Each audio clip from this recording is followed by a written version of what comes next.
ओम श्री सूर्याय नमः। ओम नमः शिवाय। भगवान सूर्य देव की कृपा से आप सभी भक्तों का जीवन सुख समृद्धि और धन्य धान से परिपूर्ण रहे। प्रिय भक्तों, आज रविवार के दिन आप श्रवण करेंगे रविवार व्रत की प्राचीन कथा।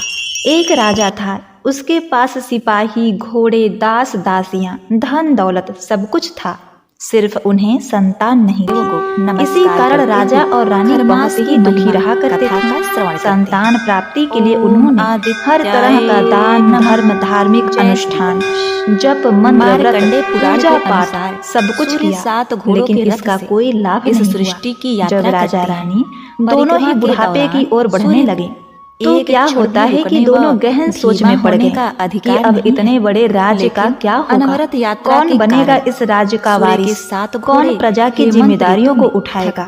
राजा रानी दिन रात इसी चिंता में घुलने लगे। उन्हें खाने पीने की कोई भी सुध नहीं रहती थी। एक दिन सुबह राजा के दरबार में एक साधु आता है तो दासी रानी को यह सब बताती है। तब रानी दासी से कहती है, हे दासी, यह मेरा अंतिम दान धर्म है। इसके बाद मैं अपने हाथों से कोई दान धर्म नहीं करूंगी। रानी चावल से भरा हुआ सोने का कटोरा हाथ में लिए बाहर आई और साधु की झोली में भिक्षा डालने आगे बढ़ती है तो उसके चेहरे पर छाई उदासी साधु की दृष्टि में आ गई। वह उनसे पूछता है, हे रानी, क्या हुआ, फिर आप इतना उदास क्यों हैं? तब रानी साधु को सारी बात बताती है और बिलख बिलख कर रोने लगती है। रानी को यूं रोता हुआ देखकर साधु कुछ गंभीर हो जाता है और कहता है, हे रानी, आप चिंता मत करिए, उन्नत बनाता है। आपकी संतान की इच्छा अवश्य ही पूर्ण होगी। इसलिए नाम दिया आपकी कोख से एक पुत्र जन्म लेगा, किंतु मात्र वह 16 साल तक ही आप लोगों को मिलता है। इसके आगे वह इस मृत्यु में नहीं रह पाएगा। सहज इससे बढ़कर आपको कुछ देना मेरे लिए संभव नहीं है। धैर्य अपनी बात पूरी करते हुए उसने अपनी झोली में हाथ डाला, थोड़ी सी भभूत निकाल कर रानी को दी और कहा, आप और महाराज दोनों इसे बांटकर ग्रहण करना, तुम्हें जल्द ही बहुत ही सुंदर पुत्र प्राप्त होगा। इतना कहकर साधु अपनी राह चला गया। उसी रात राजा अपना दरबार खत्म करके रानी के पास महल में आए तो रानी ने राजा को सारी सच्चाई बताई और साधु की दी हुई भभूत राजा को दिखाई। उसे सर्व संपदा प्राप्त। साधु महाराज ने यह भभूत हम दोनों को ग्रहण करने के लिए कहा है। तो महाराज बोले कि हे महारानी, इतना दान धर्म किया, जब तब उपवास किया, लेकिन इसका कोई फल नहीं मिला। क्या अब इस भरोसे हमें संतान प्राप्त होगी? तो रानी बोली, जब इतना सब कुछ किया तो अब यह भी कर लेते हैं। अद्भुत हे महाराज, साधु के क्रोध को क्यों बुलावा दे? प्रिय भक्तों, राजा को अब किसी पर विश्वास नहीं था, पर रानी को दुख न पहुँचे, इसलिए वह राजी हो गया। उसने साधु महाराज का नाम स्मरण करके वह भभूत बांटकर दोनों ने खा ली। इसके बाद दोनों निश्चिंत होकर सो जाते हैं। कुछ दिन गुजर जाते हैं और साधु द्वारा कहे अनुसार रानी गर्भवती हो जाती है। उस पर राजा रानी दोनों की खुशी का ठिकाना न रहा। श्री कृष्ण राजा रानी से बोला, हे महारानी, सचमुच साधु महाराज की कृपा हो गई। प्रिय भक्तों, 9 महीने 9 दिन और 9 घंटे पूरे होने पर रानी ने एक अत्यंत ही सुंदर गोरे चिट्टे पुत्र को जन्म दिया। राजा ने बड़ी धूमधाम से पुत्र का नामकरण संस्कार किया। सारे राज्य में 8 दिन तक उत्सव मनाया गया। राजा को इस बात का पता था कि हमारा पुत्र सिर्फ 16 साल तक ही हमारे पास रहेगा। प्रिय भक्तों, उसके बाद राजा और रानी बड़े ही प्रेम से बेटे की परवरिश करने लगे। उसकी हर ख्वाहिश पूरी करते कि थोड़े समय के लिए ही भगवान ने संतान की अपनी मुराद पूरी कर दी। राजपुत्र दिन प्रतिदिन बड़ा होता गया। जब वह 8 साल का हो जाता है तो राजा एक अच्छे गुरु की नियुक्ति करके अस्त्र शस्त्र की विद्या, घुड़सवारी इत्यादि सब शिक्षाएं उसे प्रदान कराते हैं। अब वह सभी विद्याओं में पारंगत हो चुका था और इस प्रकार वह 12 साल की उम्र का हो गया। तब एक अच्छी सी राजकन्या को खोजकर उसका विवाह कर दिया गया। इसी प्रकार राजा रानी और उसके पुत्र का जीवन सुखपूर्वक बीत रहा था। लेकिन जब राजपुत्र तो एक दिन उसने अपने पिता से कहा, पिताजी, मैं अपना राज घूम कर देखना चाहता हूँ। आज तक मैंने सिर्फ इस रजवाड़े के अतिरिक्त कुछ नहीं देखा। बेटे की बात सुनकर राजा चिंतित हो जाता है, क्योंकि पुत्र का 16वां साल शुरू हुआ था। अब कोई अनहोनी होने का वक्त नजदीक आ गया था। लेकिन राजा यह सब बातें पुत्र को नहीं बता सकता था। वह क्या करता, चेहरे पर झूठी मुस्कान लेकर बेटे से कहता है, हे पुत्र, जरूर तुम्हें अपने राज्य के बारे में जानना चाहिए। मेरे बाद तुम ही तो राजा बनोगे, अपना राजपाट संभालोगे। परंतु एक बात का ध्यान रखना कि तुम जहाँ भी जा रहे हो, क्या कर रहे हो, यह बात अपनी पत्नी को मत बताना। पुत्र कहता है, ठीक है पिताजी, आपने जो कहा मैं वैसा ही करूँगा। राजपुत्र दिन भर अपनी पत्नी के साथ मौज मस्ती करता, खुशी पूर्वक रहता और रात को ठीक 12 बजे बिस्तर से उठकर बाहर चला जाता और फिर सूर्य उदय होने से पहले वापस अपने महल में आकर सो जाता। ऐसे बहुत दिनों तक चलता रहा। अब राजपुत्र का 16वां साल खत्म होने में कुछ ही दिन बाकी रह गए थे। इतने में उसकी पत्नी यानी कि छोटी रानी रात में एक दिन जाग जाती है। वह देखती है कि बिस्तर पर राजकुमार नहीं है। वह महल में सब जगह देखती है तो राजपुत्र कहीं नजर नहीं आता। अब वह सोचती है कि वह क्या करेगी, किससे कहे। वह चुपचाप रहती है। फिर भोर होने पर वह देखती है कि उसका पति अपने जगह सोया हुआ है। वह पति से कुछ नहीं पूछती, लेकिन दूसरी रात भी वैसा ही होता है। तीसरी रात, चौथी रात, 5वीं रात, ऐसे बहुत दिन तक चलता रहा। छोटी रानी बहुत ही चिंतित हो जाती है।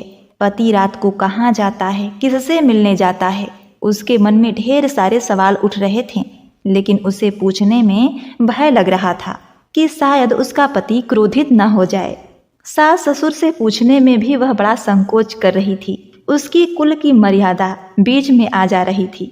इस तरह छोटी रानी मन ही मन दुखित रहने लगी। इस हाल में उसने खाने पीने में दिलचस्पी नहीं रही। वह दुबली पतली हो जाती है। तो उसी राज्य में एक फूल बेचने वाली एक बूढ़ी महिला, एक मालिन थी। वह हमेशा छोटी रानी को फूल देने उनके महल में आती थी। एक दिन उस बुढ़िया का ध्यान छोटी रानी पर जाता है। वह उससे पूछती है, हे बेटी, तुम्हें किस बात का दुख है? तुम इस तरह सूख कर काटा क्यों हो गई हो? उस पर रानी कहने लगी कि हे बूढ़ी अम्मा, मैं आपको क्या बताऊं। इस राज्य का राजपुत्र, मेरा पति अर्थात इस राज्य का राजपुत्र, हर रात बिस्तर पर से उठकर कहीं चला जाता है और सुबह भोर होते ही वापस आकर सो जाता है। वह कहाँ जाता है, अपने प्रेमिका से मिलने जाता है, क्या करता है, मुझे कुछ नहीं पता। यही सब सोच सोच कर मैं दुबली होती जा रही हूँ। मैं खाना पीना ग्रहण नहीं कर पाती। प्रिय भक्तों, वह बुढ़िया उसे एक उपाय बताती है। कहती है, बेटी ऐसा करना कि आज रात तुम सोना मत। तुम्हारा पति जब उठकर कहीं जाए तो उसके पीछे जाकर देखना कि वह कहाँ जाता है, क्या करता है। उसकी अच्छी तरह से पहरेदारी करना। छोटी रानी ने कहा, हे अम्मा, पर मुझे नींद आ गई तो वह मालिन कहती है, देखो एक काम करना, अपने दाहिने हाथ की उंगली में एक जख्म लगा देना, उस पर थोड़ी सी मिर्च छिड़क देना, तुम्हें जलन के मारे नींद नहीं आएगी। प्रिय भक्तों, उस बुढ़िया के कहे अनुसार छोटी रानी ने अपने अंगुली में एक जख्म लगा लिया और उसमें मिर्ची लगा दी। जलन के मारे कुछ देर तक तो उसे नींद नहीं आई। बाद में वह सो जाती है। दूसरे दिन सुबह बुढ़िया फूल लेकर उसके महल में पहुंची और पूछती है, क्या हुआ बेटी, क्या तुम देख पाई कि तुम्हारा पति कहाँ जाता है? छोटी रानी कहती है, नहीं अम्मा, पहले कुछ समय जलन के कारण मुझे नींद नहीं आई, पर कुछ देर के पश्चात मैं सो गई।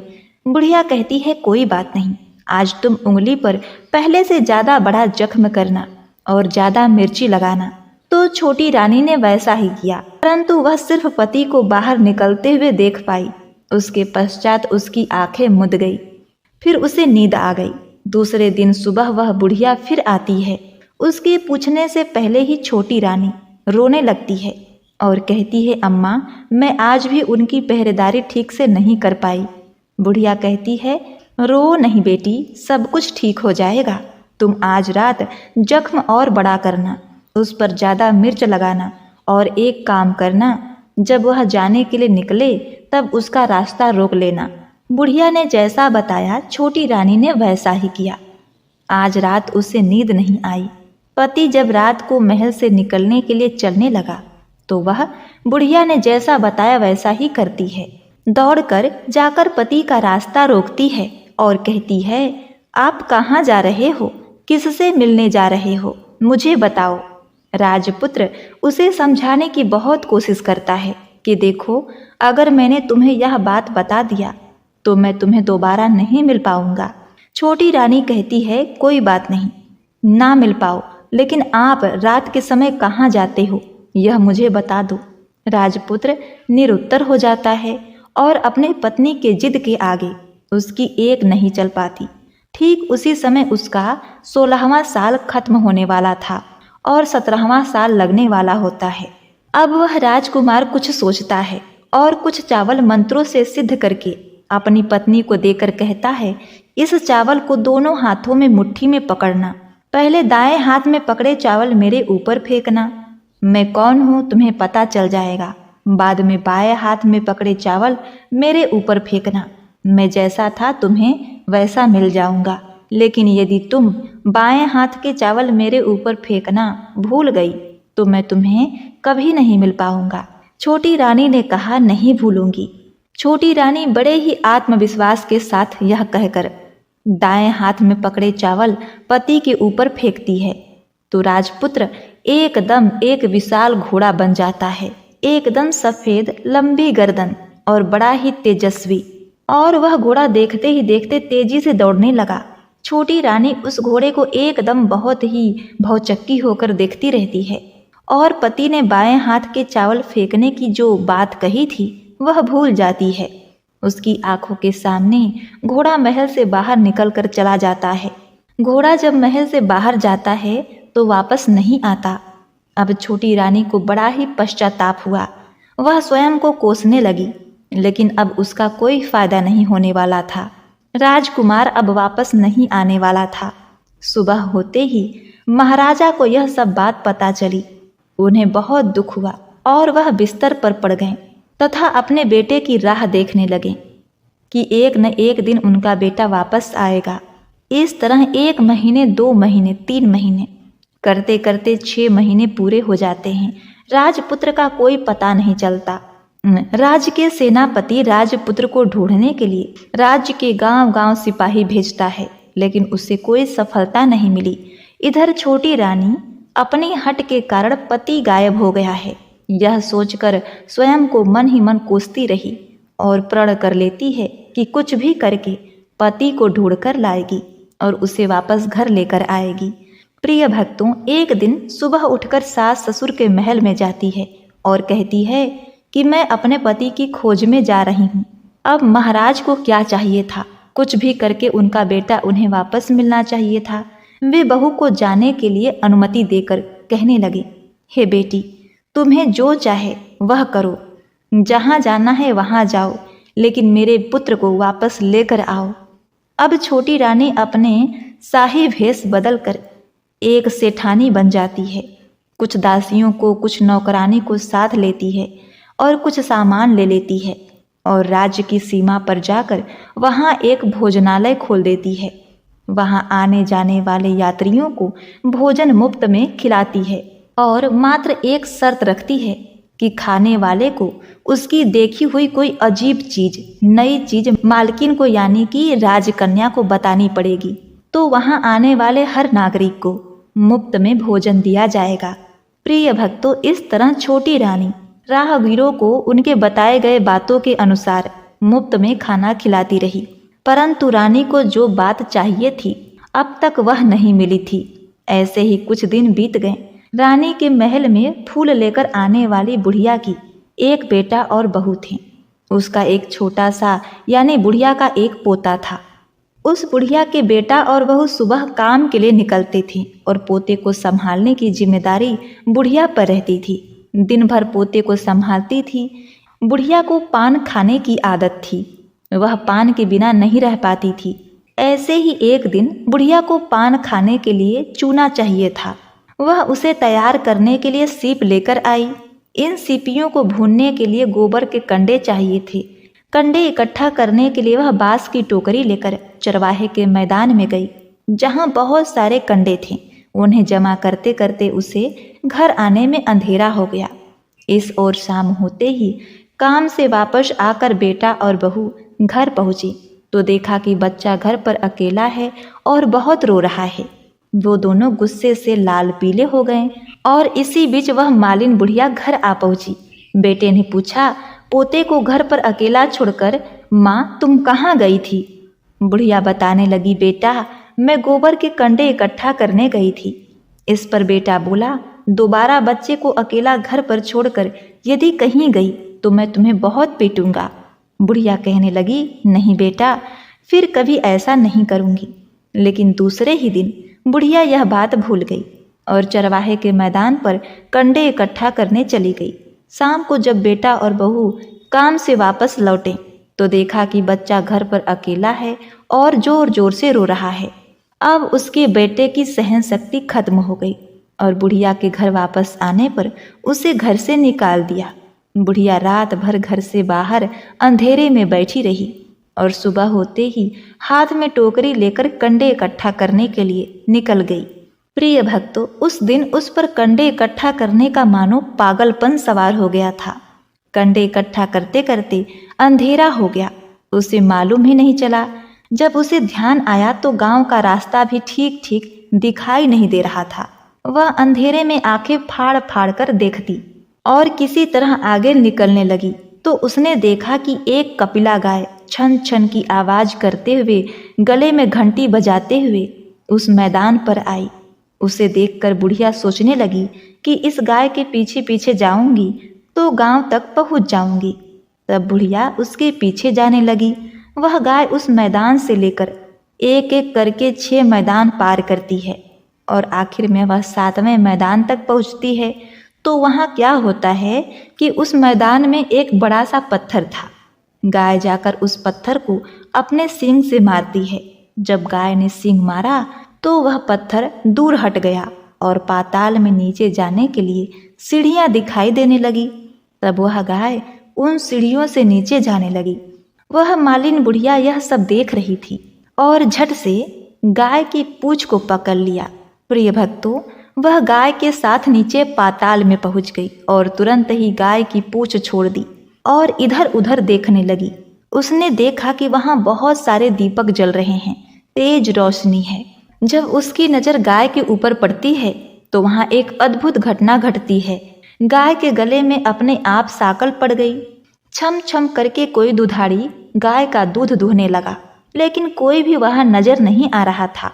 बुढ़िया बहुत ही घबरा गई कि कहाँ आकर फंस गई। वह सोचने लगी और वहां छिपने के लिए एक जगह ढूंढने लगी, लेकिन उसे कहीं जगह नहीं मिली। हर जगह उजाला ही उजाला था। तो वह एक कोने में खड़ी हो गई और जो कुछ सामने हो रहा था उसे चुपचाप देखने लगी। उसने देखा कि वहां एक उम्दा सफेद घोड़ा और 2 कुंड थे। उसमें से एक कुंड में एक घोड़े ने छलांग लगाई और ऊपर आ गया। उस घोड़े को अब राजपुत्र का रूप प्राप्त हो गया। उसने दूसरे कुंड में पानी में स्नान किया और वहां रखे नए कपड़े पहने और नजदीक की एक सुंदर पलंग पर आ गया।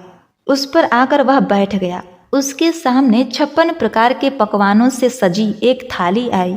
दूध की एक प्याली आ गई, 5 सुपारी आ गई। उसके सामने एक दिया जल रहा था। राजपुत्र ने खाना खाया, पानी पिया, 5 सुपारी खाई और बिस्तर पर लेटने से पहले सूर्य भगवान का स्मरण करके सामने जलते हुए दिए से पूछा, हे दीपंकर, मेरे माता पिता क्या कर रहे हैं? दिया बताने लगा, बेटे के शोक में डूबे हैं। उसने कहा कि राज्य कौन संभाल रहा है? तो उसने बोला कि राजमंत्री संभाल रहा है। उसने पूछा कि मेरी पत्नी क्या करती है? तो दिया बोला कि उसने चौराहे पर भोजनालय शुरू किया है और आते जाते लोगों से नई खबर के बारे में पूछती है।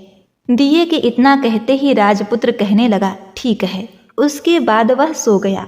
बुढ़िया कोने में खड़ी हुई सब कुछ देख रही थी। ऐसी अद्भुत घटना उसने जीवन में पहली बार देखी थी। उसे अंदर ही अंदर बहुत ही कुलबुलाहट होने लगी। वह अपनी भूख प्यास भूल गई कि आगे क्या होगा।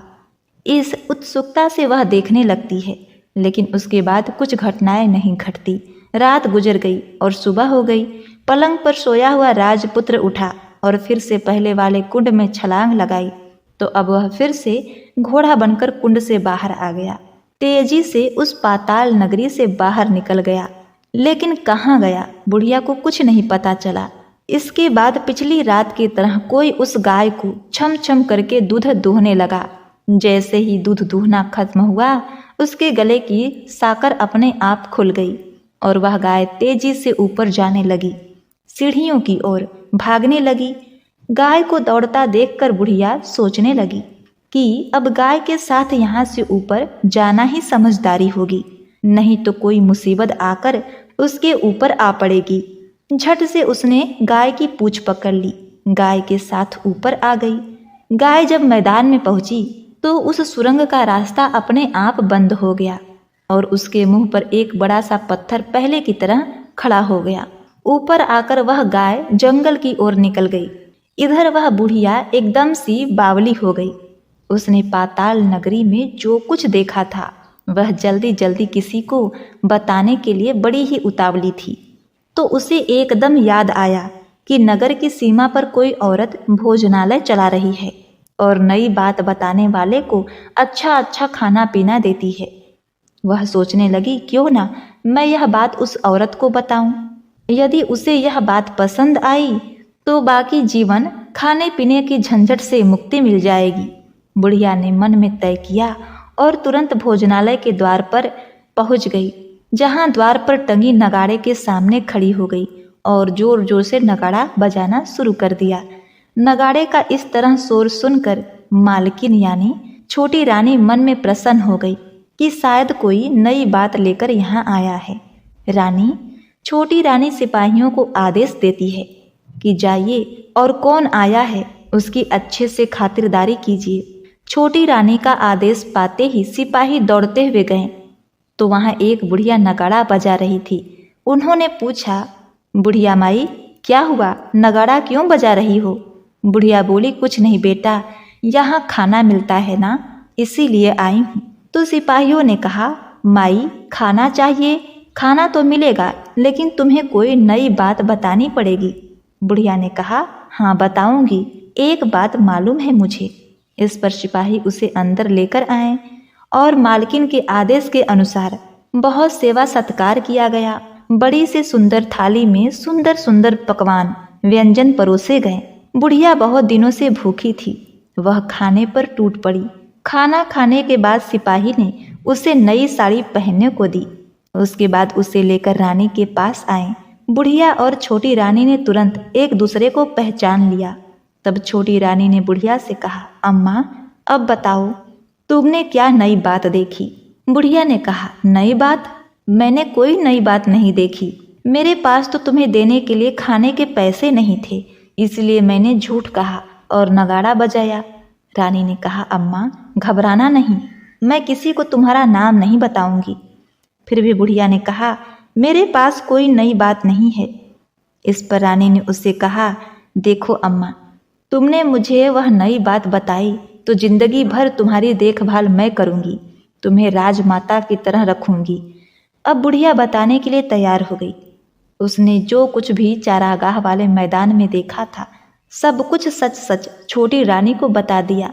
बुढ़िया की बातें सुनकर छोटी रानी को यकीन हो गया कि वह राजपुत्र उसी का पति है। वह तुरंत बुढ़िया से कहने लगी, हे अम्मा मुझे उस जगह पर ले चलो। तब बुढ़िया बोली, नहीं बेटी, वह पाताल लोक है, वहाँ सांप आदि रहते हैं, तुम्हें देख लिया तो तुम्हारी जान खतरे में पड़ सकती है। लेकिन छोटी रानी उसकी एक भी बात नहीं सुनती, उसे उस जगह ले जाने के लिए हट करने लगी। आखिर में बुढ़िया ने उसका कहना मान लिया और कहने लगी, ठीक है मैं तुम्हें वहाँ ले जा सकती हूँ, पर आज नहीं कल वहाँ जाना। दूसरे दिन दोपहर को रानी बुढ़िया के साथ उस मैदान पर गई और एक जगह छुपकर गाय के आने की राह देखने लगी। दिन ढलते ही अंधेरा घिरने लगा और गाय हमेशा की तरह वहाँ मैदान में आ गई और उस कोने में जाकर उसने पत्थर पर सींग मारा तो छत से पत्थर हट गया। सुरंग में जाने के लिए रास्ता खुल गया। गाय उस रास्ते से नीचे उतरने लगी तो बुढ़िया छोटी रानी से कहने लगी कि हे बेटी आगे बढ़ो, हम गाय की पूंछ पकड़कर नीचे उतरेंगे। तो दोनों गाय की पूंछ पकड़कर नीचे उतर गए। बुढ़िया पहले जिस कोने में छिपी थी उसी कोने में छिप गई। अब नीचे सब कुछ पहले जैसा घटित हो रहा था। गाय के गले में अपने आप साकल पड़ गई। कोई अदृश्य रूप से उसका दूध दूहने लगा। एक सफेद घोड़ा आकर एक कुंड में छलांग लगाई तो राजपुत्र के रूप में ऊपर आया। वह राजपुत्र दूसरे कुंड में नहाने लगा। बाद में उसके सामने खाने की थाली आई, दूध की प्याली आई और पान का बीड़ा आ गया। राजपुत्र सब ग्रहण करके सोने के लिए पलंग पर चला गया। सोने से पहले सूर्यदेव का स्मरण करके वह दिए से पूछने लगा, दीपंकर मेरे माता पिता क्या कर रहे हैं? तो दिया कुछ जवाब नहीं देता, बल्कि वह बुझने लगता है। तब राजपुत्र को कुछ घटित हुआ है इसका संदेह हो गया। वह उदास हो गया और जो कुछ हुआ है हो जाने दो, ऐसा सोचकर वह बिस्तर पर लेट गया। अब रानी का संयम टूट गया। वह दौड़कर अपने पति के पास आई। उसके पैर पकड़ने के लिए आगे बढ़ती है। तब राजपुत्र तुरंत ही पत्नी को पहचान गया और झट से पीछे हट गया। चिल्लाने लगा कि नहीं नहीं, मुझे मत छूना, सर्वनाश हो जाएगा। रानी दोनों हाथ जोड़कर पति से अपने भूल को स्वीकार करने लगी कि स्वामी मुझसे भूल हो गई। मुझे आपसे नहीं पूछना चाहिए था कि आप रात को कहाँ जाते हो। मैं अपनी भूल स्वीकार करती हूँ। मुझे मेरी भूल की सजा मिल गई है। अब आप घर चलो। आपके वियोग में आपके माता पिता ने बिस्तर पकड़ लिया है। आपकी प्रजा बहुत दुखी है। इस पर राजपुत्र कहने लगा, वही तो एक बार तुम गलती कर बैठी हो, अब दोबारा मत करना, नहीं तो मैं तुम्हें जो दिख रहा हूँ वह भी नहीं दिखाई दूंगा।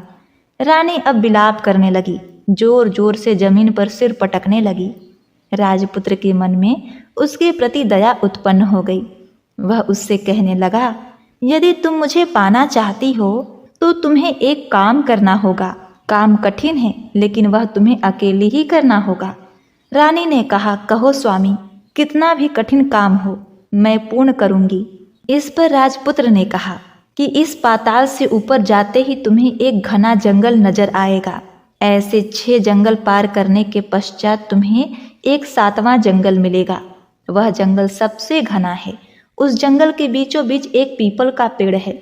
उसके आसपास की जगह पत्ते, फंदे, जटाएं आदि से ढक चुकी हैं। वहां बाघ, शेर, सांप, भालू बैठे हैं। तुम्हें उन सबको भगाकर वह जगह साफ करनी है। उसको गोबर से लिपाई करके पवित्र बनाना है, रंगोली से सजाना है। उसके बाद वहां धूप कपूर जलानी है, फूल और कुमकुम से पेड़ की पूजा करनी है, दूध और दही से बने चावल का भोग लगाना है। यह सब तुम्हें दोपहर को 12 बजे से पहले करना है। 12 बजने के समय तुम्हें उस जगह पर बैठकर सूर्य भगवान का ध्यान करना है। ठीक 12 बजे सूर्य भगवान का रथ वहां उतरेगा। वे सब देखकर खुश हो जाएंगे और कहेंगे कि जिस किसी ने भी यह सब किया उसे मैं मन चाहा फल दूंगा। तो तुम सामने जाकर उनके रथ का दाहिना घोड़ा मांगना, मैं तुम्हें मिल जाऊंगा। इतनी बात कहकर राजपुत्र अपने पलंग पर सो गया। छोटी रानी रात भर वहीं रही और सुबह होते ही बुढ़िया के साथ गाय का पूंछ पकड़ के ऊपर आने के बाद बुढ़िया से कहने लगी, अम्मा अब मैं अकेले ही आगे जाऊंगी, तुम भोजनालय वापस जाओ। वह जंगल में जाकर राजपुत्र के कहे अनुसार वह जगह साफ करती है। बाद में राजपुत्र ने जैसा बताया था उसे वैसे लिपाई करके वापस आ गई। दूसरे दिन सुबह होने से पहले उठी और जंगल में उसी जगह पहुंची जहां इत्र गुलाब का पानी छिड़क कर वह जगह सुगंधित की। धूप अगरबत्ती जलाकर उसे पवित्र किया और पूजा की सब सामग्री वहां तैयार रखकर सूर्य भगवान का ध्यान धर के बैठ गई। जैसा कि पति ने बताया था, दोपहर को ठीक 12 बजे सूर्य भगवान का रथ उसी पीपल के पेड़ पर आकर रुका। सूर्य भगवान ने जब रथ के नीचे देखा तो सुगंधित वातावरण देखकर वे बहुत ही प्रसन्न हो गए। फिर वे बोले कि जिस किसी ने यह काम किया मैं उसे मन चाहा वरदान दूंगा। यह सुनकर वह दौड़कर उनके सामने आ गई उनको साष्टांग नमस्कार करके बोली, भगवान वह मैं ही हूँ, मैंने ही इस जगह को साफ किया है। तब सूर्य भगवान ने कहा, अच्छा तो तुम्हें जो चाहिए वह मांगो। उसने कहा, भगवान मुझे आपके रथ का दाहिना घोड़ा चाहिए। सूर्य भगवान बोले, नहीं नहीं, मैं तुम्हें और कुछ भी दे सकता हूँ, लेकिन यह घोड़ा नहीं दे सकता। मेरे रथ के 12 घोड़े हैं, तुम चाहो तो कोई और घोड़ा मांग लो, लेकिन यह दाहिना घोड़ा नहीं, वह मैं तुम्हें नहीं दे सकता। छोटी रानी ने एक नहीं सुनी, वह सूर्यदेव से एक ही बात की रट लगाती रही कि उसे दाहिना घोड़ा दे दीजिए, नहीं तो मैं आपके पैरों में गिरकर अपनी जान दे दूंगी। अब सूर्यदेव धर्म संकट में पड़ गए।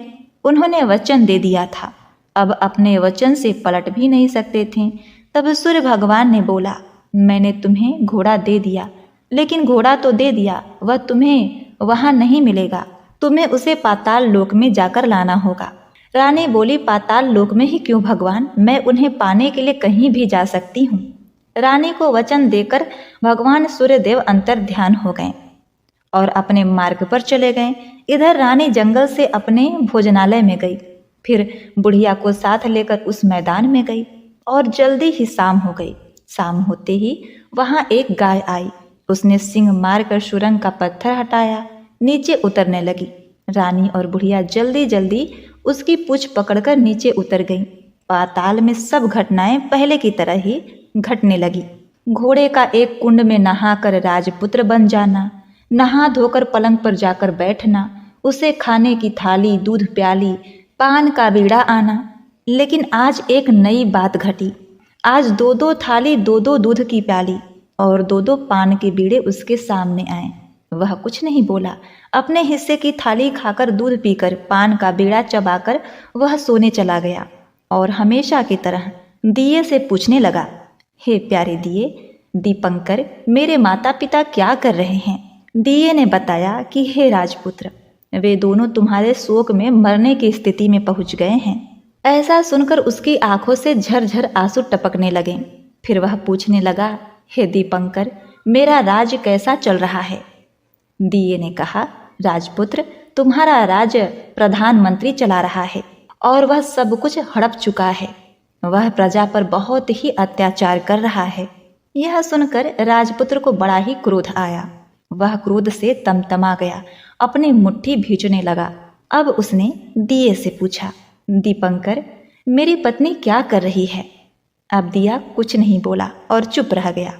तब फिर छोटी रानी का संयम जवाब दे गया, दौड़कर पति के गले लग गई और फिर अपने पति राजपुत्र से फूट फूट कर रोने लगी और कहने लगी, हे स्वामी, अब आप हमें वचन दीजिए कि आप फिर से घोड़ा तो नहीं बनेंगे। तो उसने अपने पत्नी को वचन दिया कि हे प्रिय, मैं दोबारा घोड़ा नहीं बनूंगा। तुमने जो इतने सारे कष्ट उठाए, मुझे पाने के लिए सूर्यदेव से तुमने सौदा किया और तुमने मुझे घोड़े के जन्म से मुक्ति दिलाई है। के बाद दोनों पति पत्नी और वह बुढ़िया उस गाय का पूंछ पकड़कर पाताल लोक से सीधे बाहर आए भोजनालय में और वहां सब सामान लोगों में बराबर बराबर बांट दिया और फिर उसके बाद अपने राज्य को लौट गए।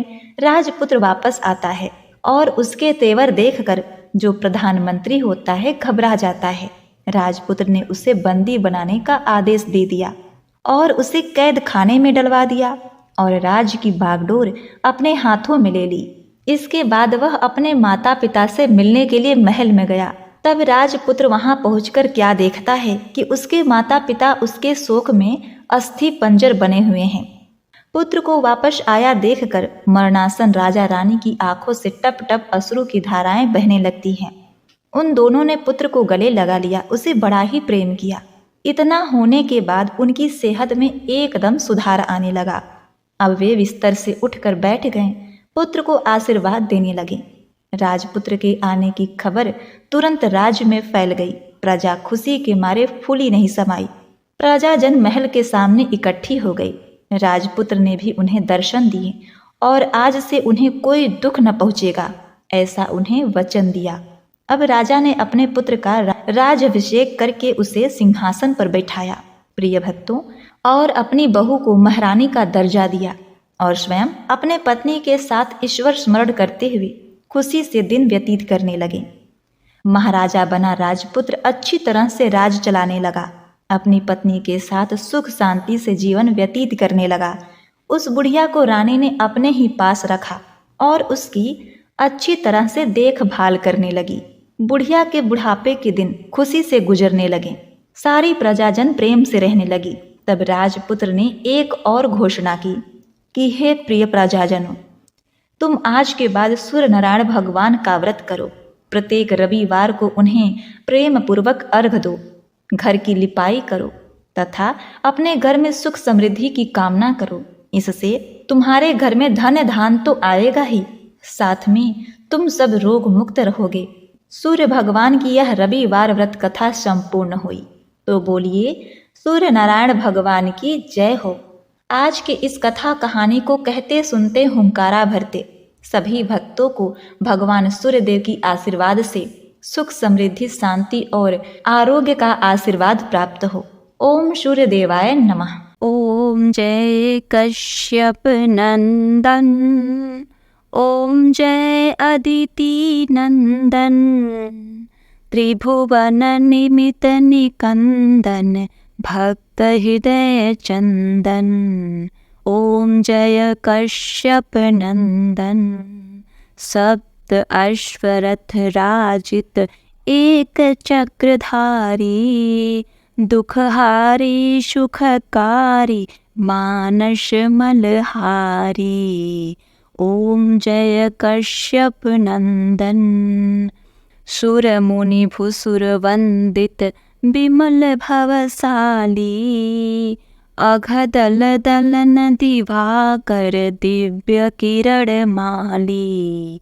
ओम जय कश्यप नंदन, सकल सुकर्म प्रसविता सविता सुखकारी, विश्व विमोचन मोचन भव बंधन हारी।